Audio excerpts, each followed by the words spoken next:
Pues este importante diálogo. Vamos a abordar otro eje temático de gran importancia también, Andreita. Así es, muchísimas gracias, Alberto, querido, bienvenido. Esto es un tema que mucha gente necesita que se lo expliquemos así desmenuzado, pero que es importantísimo. Marcelo, tú eres experto en el tema de cómo el sol afecta no solamente al cambio climático, sino también a las personas. Y como es un tema tan amplio, creo que lo podemos dividir en dos. Escuchamos hace unas semanas que una tormenta geomagnética de nivel G5, una de las más fuertes que se tiene registro, por así decirlo, impactó a la Tierra. Hablemos o expliquémosle un poquito también a las personas, en primer lugar, que esto no tiene nada que ver con el tarot, ni con el signo del zodiaco, ni de que su novio la vio o no la vio en la story, sino que habla realmente del plano científico, y esto está cubierto por entidades tan respetables como la NASA, la NOAA, y esta información es pública y accesible a través de la red. Cuéntanos un poquito así en desmenuzado, ¿cómo afecta o de qué se tratan las tormentas geomagnéticas solares? Bueno, te agradezco la pregunta. Quiero decirte que es un honor, pues aquí con estos invitados que tenemos, siempre es un honor venir a la radio. Me honra mucho la amistad de todos ustedes. Muchas gracias. Pero en especial me honra conocerte en persona. Ay, muchísimas gracias, Marcelo. Igualmente, un gusto. Respondiendo a tu pregunta, debo de decirte que tienes toda la razón. Es una información pública que cuesta millones de dólares, porque mantener los satélites en órbita y toda la información que transmiten a diario,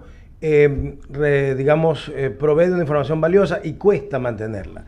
Lamentablemente o se malutiliza o no se utiliza. Entonces lo importante y lo inteligente es coger y utilizarla correctamente. Hemos sostenido desde la anterior entrevista aquí en I99, que fue en la tarde, que yo sospechaba, no solo yo, por cierto, algunos científicos, no siempre hay una sola opinión, pero se sospecha que en 1859 hubo una cosa que se llamó el evento Carrington. Claro, el famosísimo evento Carrington. Que en términos generales, ¿qué es el evento Carrington? La peor tormenta solar de la historia. Es una tormenta solar continua que puede durar días, semanas o meses. Lo que pasó en abril y mayo es que los científicos norteamericanos empezaron a ver comportamientos muy parecidos a Carrington, porque Richard Carrington en 1859 dejó escrito qué es lo que pasó en esa época. Claro, y un poco para los que no se dan cuenta, ¿qué fue lo que pasó en esa época? Que claro, el mundo tenía mucha menos población, pero igual dependía de la tecnología mucho menos que ahora. Mucho menos. Bueno, en 1859 lo que pasó es que Richard Carrington empezó a ver una actividad demasiado exagerada en el Sol. Había muy pocos elementos para poderlo ver. Sí. Y él fue relatando día tras día lo que veía. Era una cantidad gigante de explosiones solares, una tras otra. Y lo que ocurrió cuando ya se desencadenó el evento Carrington es que habían kilómetros, o sea, toda Europa y todo Estados Unidos estaba repleto de líneas de telégrafo. Bueno, los aparatos de telégrafo se fundieron. Las líneas de telégrafos no se las podía tocar porque explotaban. Sobrecargadas de energía electromagnética, entonces lo cual quemaba básicamente las líneas de transmisión. Caos mundial en ese pequeño mundo en ese momento. Caos mundial porque el mundo quedó 3 días sin conexión telegráfica.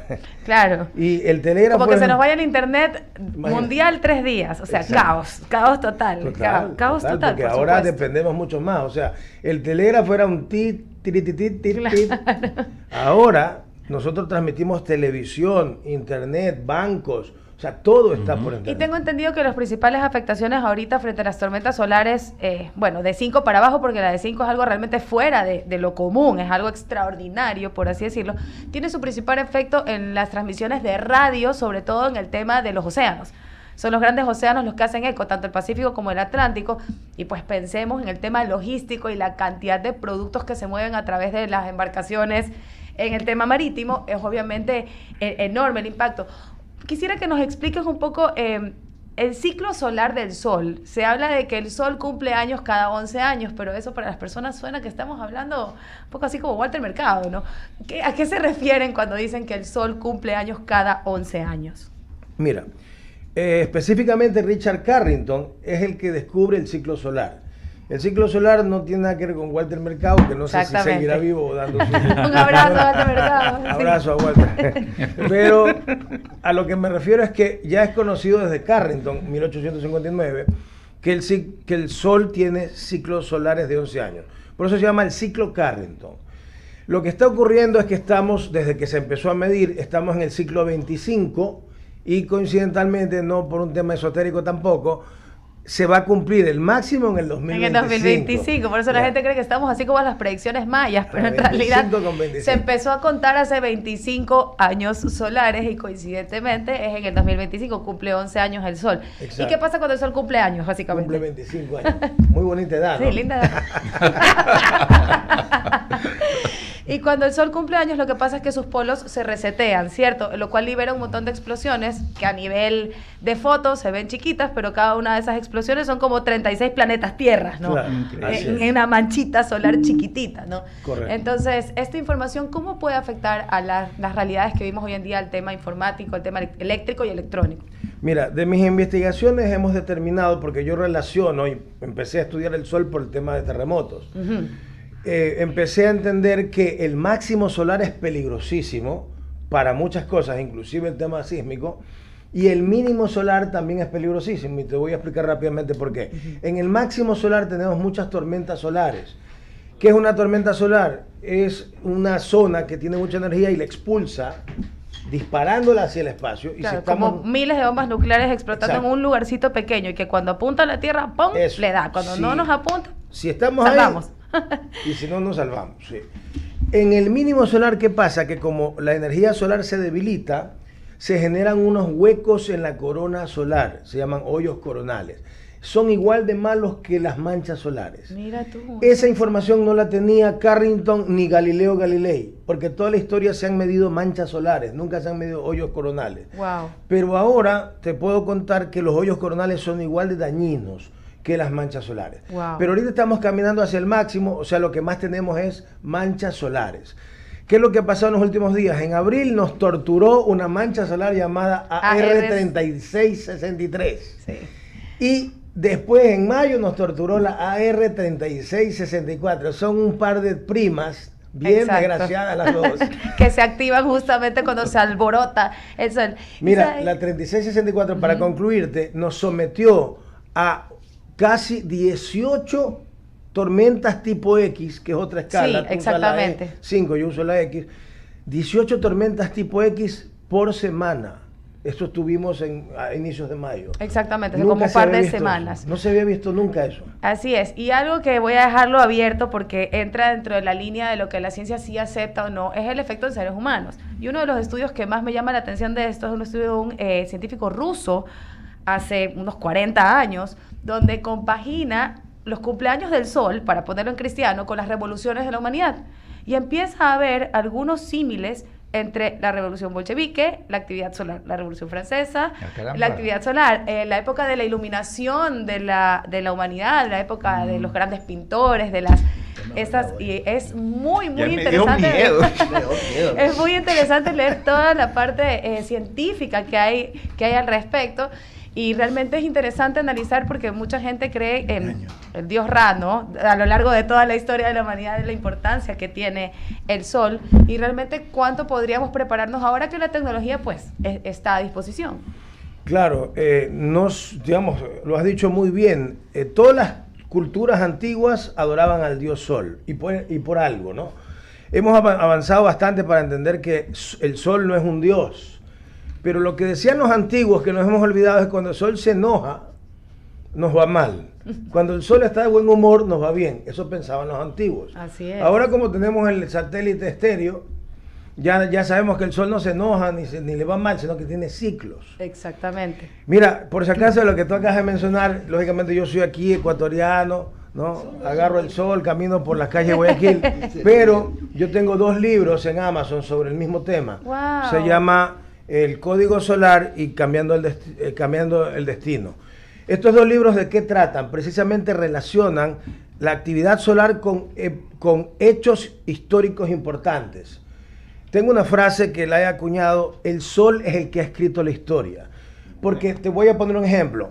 ¿Por qué razón los vikingos salen del norte de Europa e invaden el sur de Europa? ¿Y por qué los vikingos van a Islandia?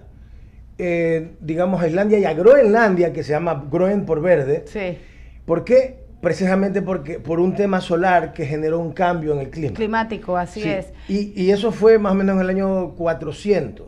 Pero en el año 1200 o 1300, creo que fue el 900, los vikingos tienen que salir de Islandia y de Groenlandia porque se morían de hambre.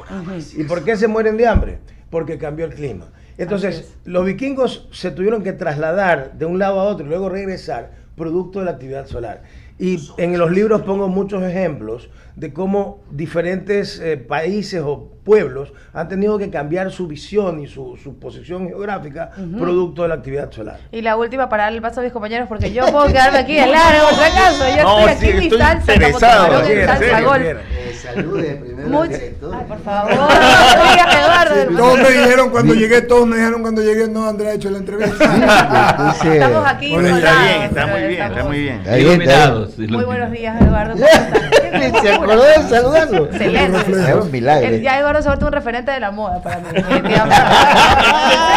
En serio, las combinaciones que se ponen en los colores. Pero Marcelo, querido, ¿qué tiene que ver esto con el tema, la actividad, por ejemplo, volcánica o geosísmica que tanto hablas?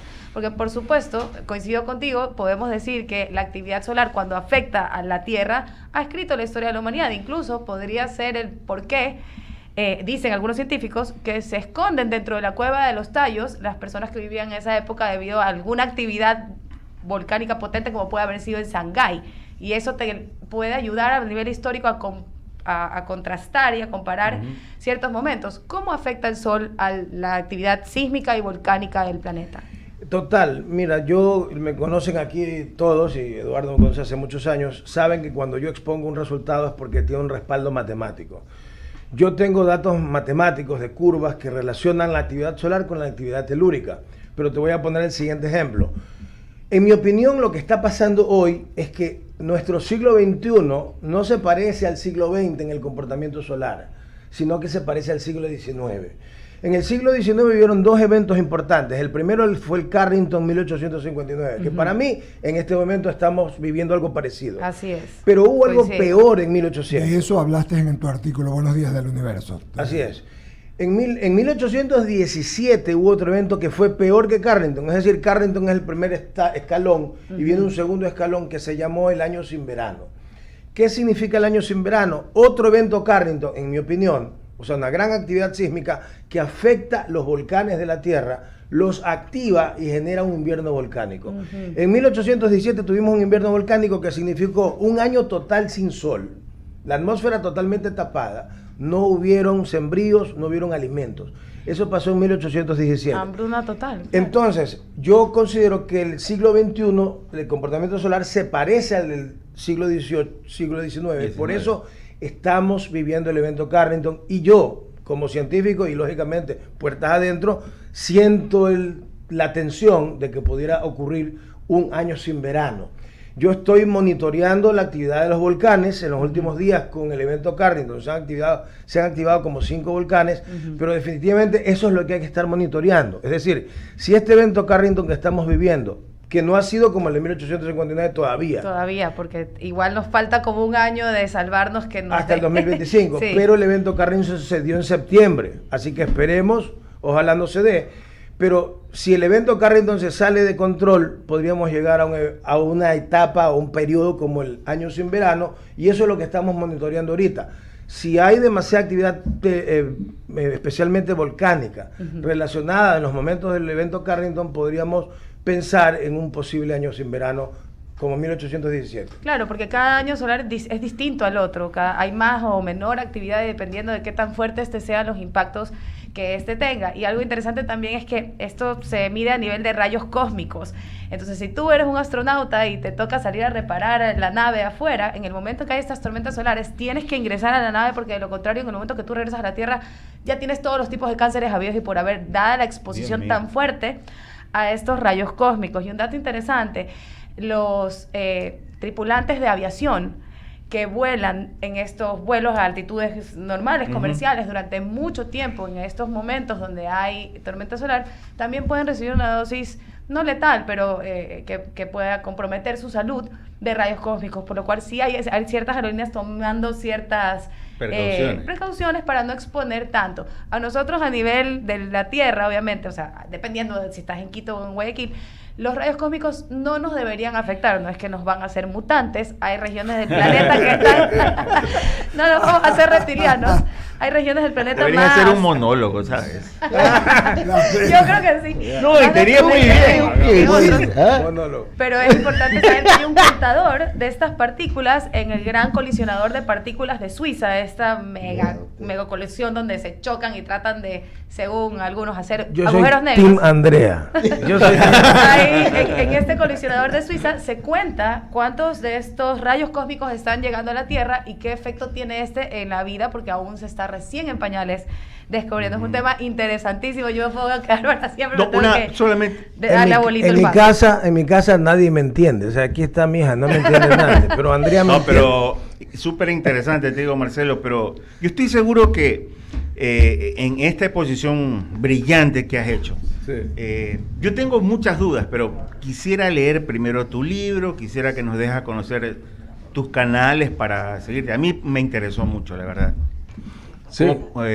Sería interesante que nos lo En digas. Amazon tienes 2 libros, el uno se llama Código Solar, trata más o menos la historia de cómo afectó la actividad solar a la época de la Revolución Francesa. Código Solar. Sí, Ya. también cómo afectó a la época cuando los arrianos se terminaron haciendo católicos en España. Ya. Y una tercera época también de la historia importante de los vikingos. Entonces, y en el primer libro, que es donde planteo el problema, se llama Cambiando el Destino. Yo no lo planteé como un elemento científico, sino como una novela. Es una novela. Es una chica que viaja en el tiempo del futuro y viene y contacta a un, ¿cómo se llama? A un especialista en desastres naturales, guapo, joven, hermoso, protagonista de la novela. Eres tú. Alberto, ve usted. Soy yo, pues soy yo. Entonces, contacta y le advierte lo que va a pasar en el futuro, porque ella viene del futuro. En realidad no es que viene del futuro, sino que yo investigué la historia y como la historia es O cíclica... sea, es un libro ficción-realidad. Es ficción, realidad. Ah, es realidad, solo que Ya. planteado como ficción. Ok. Sí.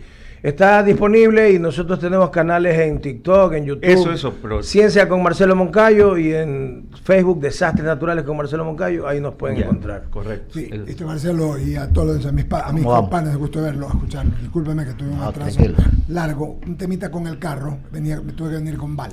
A ver, hemos estado hablando contigo, Alberto te ha entrevistado varias veces, hablaste del tema solar y esto y lo otro. Sobre lo que tú me preguntas, lo que tú dices, el año pasado casi no hubo verano, fue todo caluroso, casi no hubo frescor. ¿Será, nuevamente, perdóname la redundancia, será que este año va a ser también así? Es lo probable, es decir, las situaciones climáticas o solares no se producen casi nunca de sopetón, sino que hay un proceso que va en incremento. Y la anotación que tú has hecho es muy correcta, es decir, va tendiendo a eso. Y como tiende a eso, a la final lo que va a pasar es que va a llegar un momento de clímax, del máximo, en el que sí, la posibilidad es el año sin verano. El año sin verano se produce definitivamente porque además de la actividad solar, los volcanes se activan, se tapa la atmósfera y entonces no hay suficiente energía solar que llega a la Tierra. Por eso yo me opongo cuando escucho a científicos que dicen tapemos la atmósfera con productos para evitar que se caliente. Es que el problema nuestro es que la atmósfera se puede tapar. Y entonces ahí vamos a ver cómo la cosa, cómo se sufre. Entonces, hay que evitar eso. Y la otra, tú eres un experto en terremotos, en definir si hay, y hay actividad sísmica pequeña, pero hay constantemente, siempre hay. ¿Hay alguna cosa más que debamos saber? Bueno, con respecto a la actividad solar que se está dando, yo sí pensé que Ecuador podría tener más actividad sísmica, pero lo que sí ha habido es actividad volcánica, que está relacionada, ¿no? O sea, es casi lo mismo. En este caso hemos estado, por ejemplo, tenemos el volcán Ibu, el volcán Santiaguito en Guatemala, el volcán Tonga y también aquí el Sangay ha echado ceniza. O sea, hemos tenido actividad que estamos controlando algunos volcanes a nivel mundial, producto de que nos preocupa que el evento Carrington provoque un efecto en el tema volcánico. Mi querido amigo, no sé si hay algo más, agradecerte tu amabilidad y tu gentileza, casi son las 10 de la mañana. son las 9:57 y pues agradecerte tu amabilidad, Marcelo. Seguiremos conversando. Siempre es un gusto que nos des todos los datos que nos das. Gracias a ustedes, es un honor siempre venir y volverlos a ver, es un gusto. Gracias, Marcelo. Oiga, Marcelo, y ahora cállate. déjenme felicitar a don Alberto, a Jaime y a Javier Segarra ¿Qué pasó? por lo de Barcelona ayer. Ah. Ganó y sigue en competencia sudamericana. Eso significa un billetito más. Y entonces para un equipo